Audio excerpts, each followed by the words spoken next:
Hi everybody. This is going to be an introduction to assignment 5, which will be our advanced Rhino 3D assignment, where we're going to focus on the sort of modeling skills and techniques you'd want to use in a professional environment to build architecture and interior design projects using Rhino.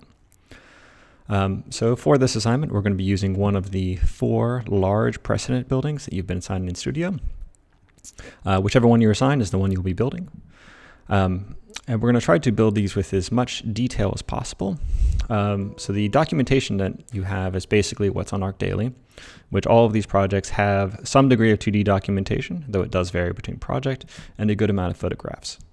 So in a lot of cases, you'll have to rely pretty heavily on the photograph to supplement that 2D information. We don't have every drawing, obviously, so recreating this thing exactly one-to-one is going to be a little, well, practically impossible. But that's okay. The intent is more to try to build all the components as best we can using the 2D documentation and then supplementing with the sort of photographs. So for example, you may see a connection detail that isn't quite described in the section, but if you look at the photograph, you may be able to find exactly how some elements are coming together. And for this, exact, precise measurements aren't really that important. No one's ever going to build, a building based on your Rhino model. So it's more about getting as close as we can with the information that we have. So the next thing we're going to do is actually take that model that we're going to construct. And in this case, I have the Barcelona Pavilion by Mies van der Rohe, and export a couple different types of views using the Rhino layout function. So layouts in Rhino functions very similarly to paper space in AutoCAD or sheet views in Revit. And a lot of software has this, where essentially it allows you to connect views of your 3D model and or 2D drawing into a single page. And then you can have a scale drawing already set up on, in this case, 11 by 17. So what I'm recommending is the first 3 drawings, which are going to be a plan, section, and elevation, to do those on a portrait-oriented 11 by 17, stacked on one on top of the other, like you see in front of you now. And then a second page will have a section perspective, which can either be portrait or landscape, depending on the perspective you take. So first, looking at the plan here, it's using a cut with a clipping plane across the actual model. So this isn't 2D geometry we're seeing, although there is some in there. And then the Arctic display mode.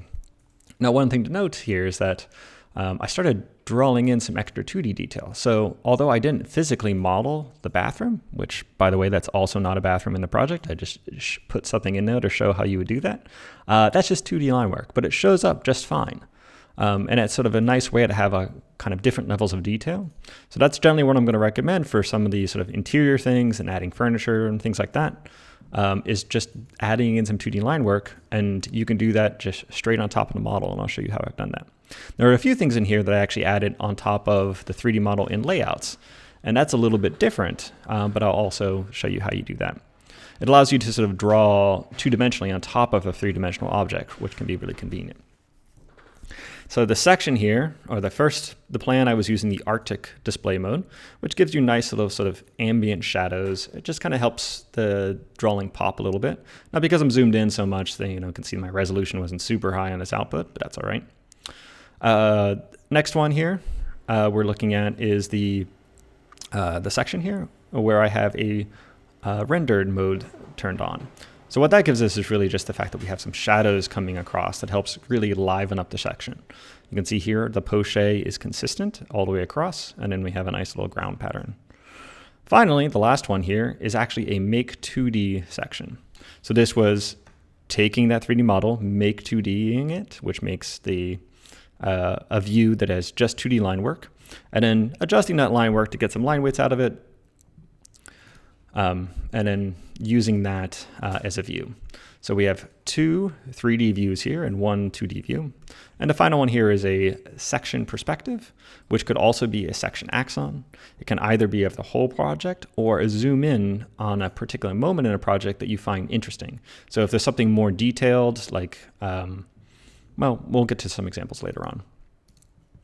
So there's a couple other things that I'm going to sort of recommend for this project. First is sort of modeling practices. So in this case, I refer to something as good manners, which is using solid organization within your model using proper layer management and proper modeling techniques so that the model is easily controlled and as editable as possible, not only for you in later down the road, but also when you're working in an office environment using these sort of techniques, whether it's this software or any other. I'm really just keeping track of your layers, managing things as best you can, really make the model much more useful. And the next thing is really using solid geometry and blocks, which I'll get to in a moment, but those are both very important. So as I said, layer management, what we've done in the past where we did 2D drafting might be a little different. Layer management for 3D work, I tend to suggest that you go to the method of building components. So having a layer for walls, columns, windows, floors, ceilings, anything that you can kind of name as a component of a building would get its own layer. That's a good way to move. You can also additionally, some people will break that down further where not only did you do those layers for the separate building components, but we'll actually have separate sub-layers for the different levels of the building. So maybe if you have, say, a 3-story building, you might have the wall layer for story 3, the wall layer for story 2, and the wall layer for story 1.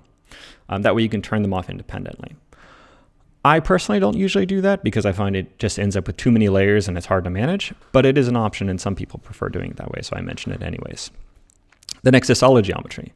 Whenever you're modeling things in real life, in architecture, in 3D, in Rhino, interior design, you always want to be modeling as solid surfaces. That's solid closed poly surfaces or closed extrusions. And what that really means is that it has depth and volume in all directions. A single plane in Rhino is infinitely thin. And since it's infinitely thin, it doesn't actually have any sort of real world counterparts. You're not really modeling anything that can exist in the real world at that point. Even, a piece of paper has a degree of thickness to it, even though it's very minute. Now, we're not modeling paper here. We're typically modeling architectural components, so they tend to have a bit more heft to them. So in general, sort of my rules of thumb that I like to work with are modeling walls as sort of 6 inches wide on interior walls, 12 inches wide on exterior walls, with roofs and floors being 18 to 24 inches. Having said all that, those are just sort of the measurements that I use for preliminary design and are not really very accurate to actual building construction. Those thicknesses vary wildly in project to project, depending on 1,000 different factors of whether you're doing residential or commercial construction, the type of construction you're doing, masonry, wood framing, steel construction. There are so many factors that change these things. So I find these numbers to be a good starting point because they're fairly easy to understand. I mean, 6 inches, 12 inches, 18 to 24, pretty simple. But they also tend to be maybe on a slightly bigger side. And in general, when drafting, it's always easier to make something smaller as you start, progressing towards a more detailed design than it is to make it bigger. Because if you haven't left enough room for something, then it's a little bit harder to fit it in. But if you end up with more room because your walls get smaller, then, usually, if anything, that's a good thing. The next is groups versus blocks. So in Rhino, you can link any geometry together, whether that's lines and planes and surfaces and polysurfaces and whatever, just by selecting them and typing group. And then when you select any of those components, you'll select all of them and you can move them all together all at once. It's very convenient. Blocks does something very similar. However, blocks remembers that is a particular instance. So if you make a copy of that block, and you can make 1,000 different copies of it, they're all going to be the same. And if you make a change to any one of them, they all change. This is really convenient for a lot of things in architecture, especially things that repeat. So if you have structural components that repeat, a great use is like in an auditorium where you might have 1,000 seat auditorium. Well, if you want to use actual, models of seats, then, modeling that 1,000 times is really impractical. Copying the same model over and over again could be really costly to the modeling process because you end up with so much geometry. With blocks, the computer actually only has to remember it once, and then it understands how many times it has to be copied. So it just remembers that one chair, and then it needs to be copied around your auditorium 1,000 times. So actually your file size and the sort of amount of geometry that your computer is really processing is actually very low because it's only remembering one chair. as opposed to 1,000. So that's how a lot of larger, really complex buildings can stay sort of very flexible in Rhino. It's just using blocks appropriately. And I try to use them whenever possible. You may have also seen, we've used CAD blocks in previous assignments to download some, 2D line work and various things. Those are blocks, the same as sort of a 3D block, and allows you, again, so if you were to copy say a toilet around your model that's a 2D block, if you adjust that toilet, all of the toilets adjust, and it only has to remember the one instance, so it keeps your file size small. And then finally, as I mentioned before, we're going to use layouts this time. It allows for one or more scaled viewports of 2 or 3D work that also can include annotation on top. And if you guys are getting some familiarity with Revit at this point and maybe have some with AutoCAD, there are equivalents to these things in other programs.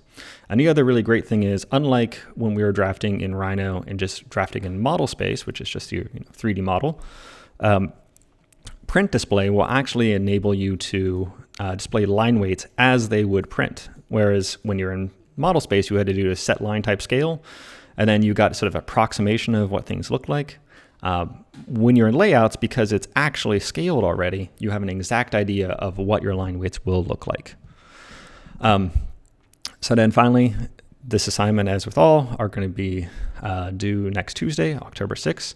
And I'd like you to have it done and submitted before class begins so we can review it during class. So I'm just going to briefly start talking about some of the Rhino things that we're going to cover.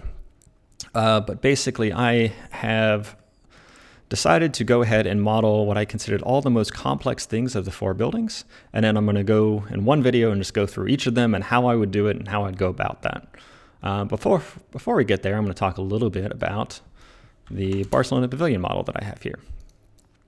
So you can see the first thing that I did in constructing this model is link in a plan and the elevation here, which I have scaled to be the same size as one another and at a scale that I understand, so real world scale. Now, unfortunately, this project, and I think all of the projects, were actually built in meters, but that's okay. We can adjust for that. If you prefer to work in meters, you're certainly welcome to, because I'm from here. I'm much more familiar with working in feet and inches, so I convert everything to feet and inches, but you can work just the same. It's no real problem. But this model here, outside of the plane I just deleted, I think is a really good, fairly simple example of sort of good modeling practices that you'll want to follow in your own work. So one thing you may have noticed that over on the layers, I just turned off the drawings I imported. It's good to always keep those on a separate layer by themselves. So in this case, I have a layer called drawing imports, and I have it locked. That way I can't select those things, because accidentally you select them all the time if they're not locked, and it's a real annoyance. Anyways, so let's zoom in here and look at this guy. So what you'll notice here, we're going to go look at the layer panel, is that, oops, didn't mean to drag that out. Just made to make this bigger. There are layers for all the different building components in this building. And this one actually is broken down a little bit more than just say walls and floors and ceilings, because there are specific walls that have specific materials. And this project, being the Barcelona Pavilion, is really about materials. It has some of the finest granite, travertine, and marble in existence, of course. It's really a showcase of some of those materials in a very, modern building. But what we have here is that the columns, they're on a layer by themselves. They're called the crux columns or crucifix columns. The panes of glass are on their own layer, and you will notice that they are not on the same layer as the frames themselves, and that's going to be really useful for making that glass transparent later on. The frames are on their own layer. The walls, and it looks like for some reason so layers in Rhino can't have sublayers.